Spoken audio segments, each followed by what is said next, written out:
Hi, this is Amelia and Elizabeth, and we are here with Aaron from Mice of Men. Thank you for having this interview with us today. We really appreciate it. Yeah, thanks for taking the time. So, how's everything been going for you? It's good. The rest of the album that we've been releasing all year came out. Just been, spending my day talking about music with other people who love music, and I can't really think of a better way of spending what is this, a Wednesday? Yeah. I really didn't know. I had to look at my calendar. I knew it was the 8th. I didn't know if it was Wednesday or not, so. So, you've been progressively releasing this album, Echoes. So, what inspired this to do it over the year?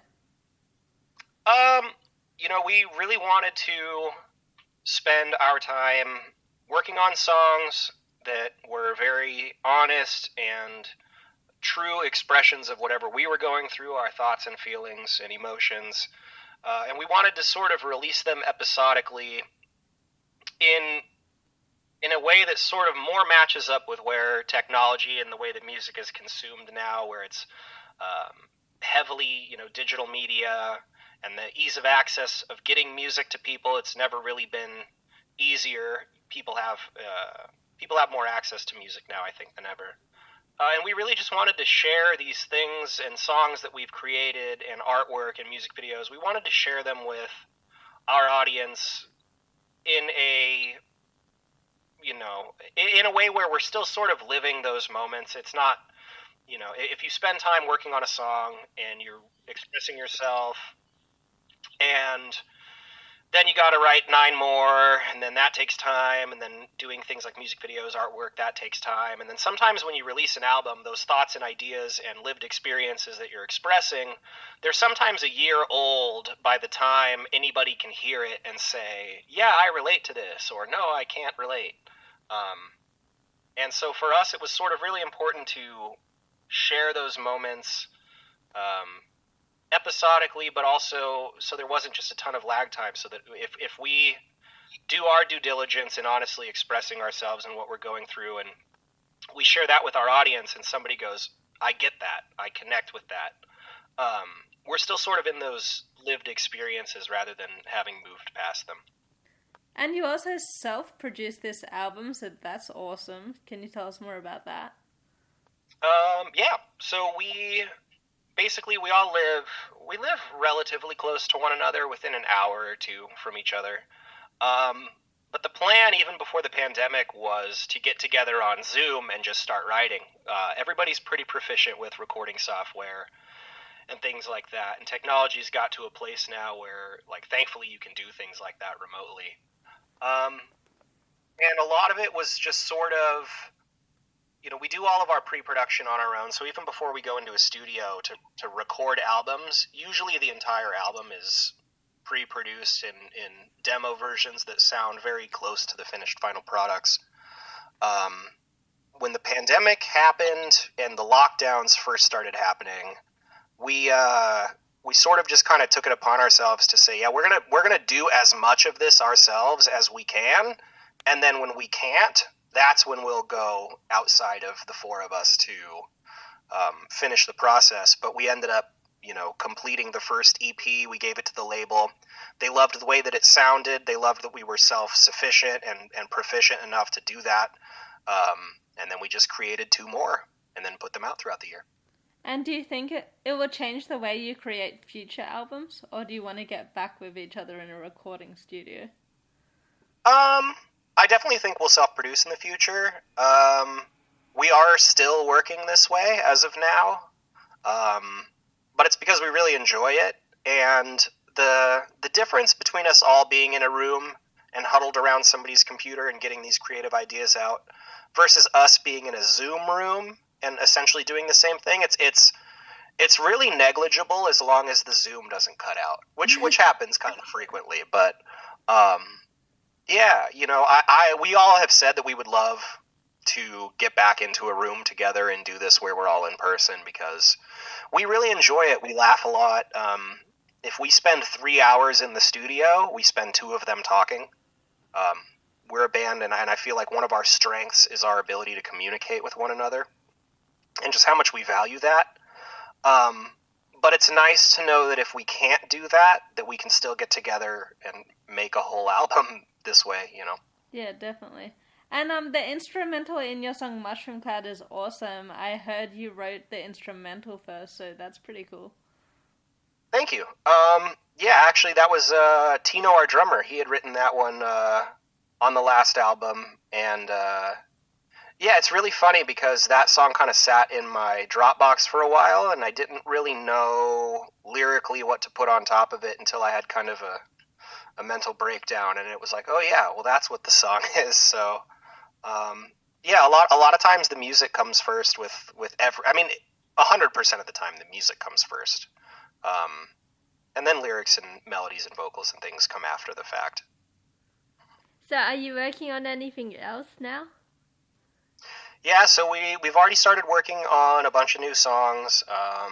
There's a few creative projects that sort of have to do with the album that are still in development and in the works. But yeah, we're a band where basically as soon as we're done with something, we start immediately on something else. And it's because we really, really do enjoy the creative process and just the collaboration that brings. And how do you think the new album will be different from this one?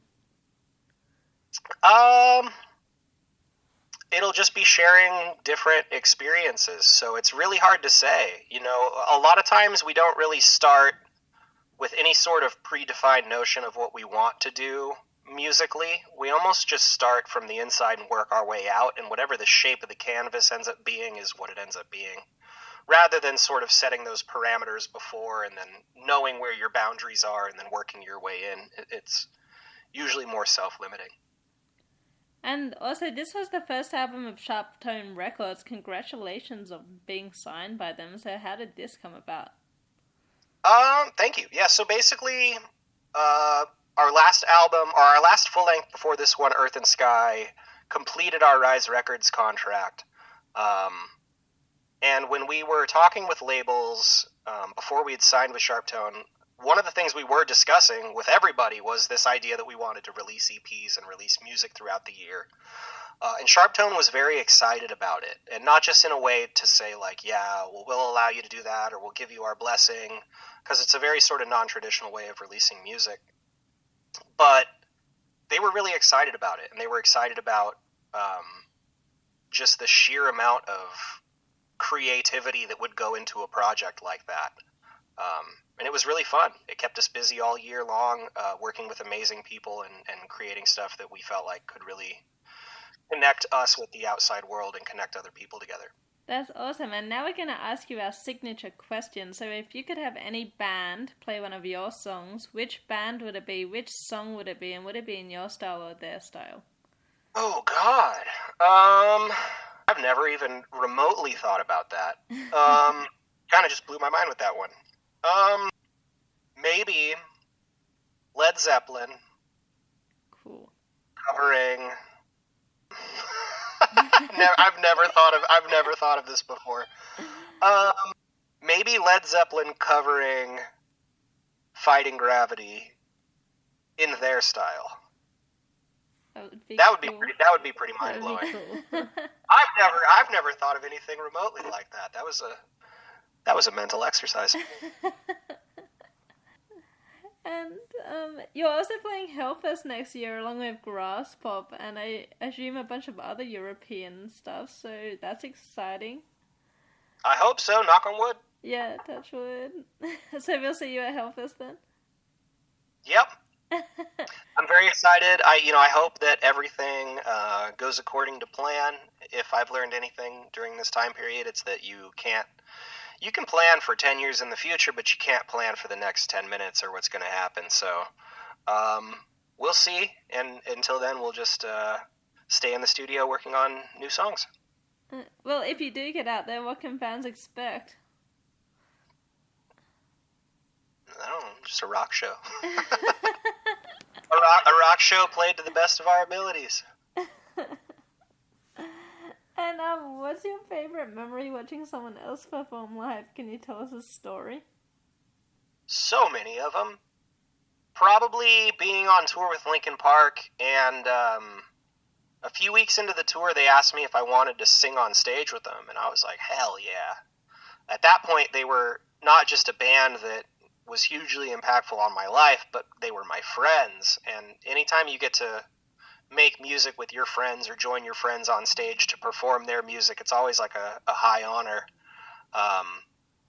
And yeah, I used to just go to stage early every day, and I would just literally listen to my in-ear mix, which was basically Chester's in-ear mix, but it had my microphone just slightly louder because I was like singing a harmony. But I would literally just listen to the show as he would hear it. And yeah, it was incredible. That's a cool experience. Oh, definitely. And what was the first band you ever saw live? One of the first was Papa Roach, because I actually grew up in the same hometown as them. So I used to see them at local shows before they were signed, like before the world knew Last Resort. It was sort of like an anthem in our hometown. So they were definitely one of the first bands that I saw live. That's cool. I love Papa Roach. They're awesome. Fantastic. Great guys, great band. Yeah, they are. And can you tell us about the album cover for Echo? Yep, so the artwork was created by Derek Hess. He's a brilliant, brilliant artist. He's somebody who can take he's very, very sensitive to the emotional content of things, and then he's very good at visually representing that. And it showcases a faceless figure looking down at their chest, opening it up, and there's a bird. And the bird is showcased on all of the EPs that comprise the album.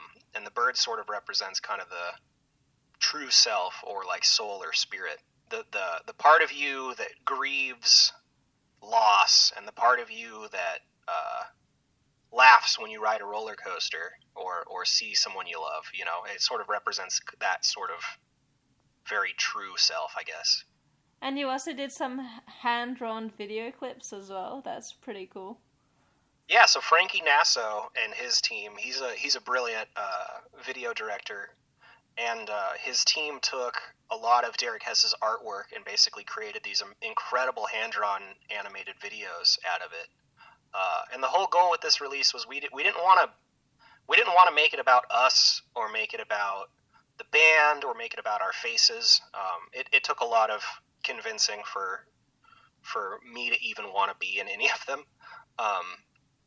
We really wanted it to be about the connection and the human experience, and just we wanted it to be more about the listener than about us or seeing a band or anything like that. So it was very, very awesome to work with such brilliant creative people to create those things.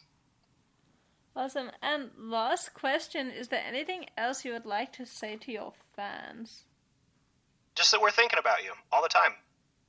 We hear you and we see you and we relate to you, and we hope that comes across in our music, because music is our way of connecting with the world. I'm not very good at talking. I'm not very good at accurately communicating things that I'm thinking and feeling, but music to me has always been a more complete way of communicating with the outside world. And yeah, just that we're thinking about you. And it's awesome that you get to express it through music as well.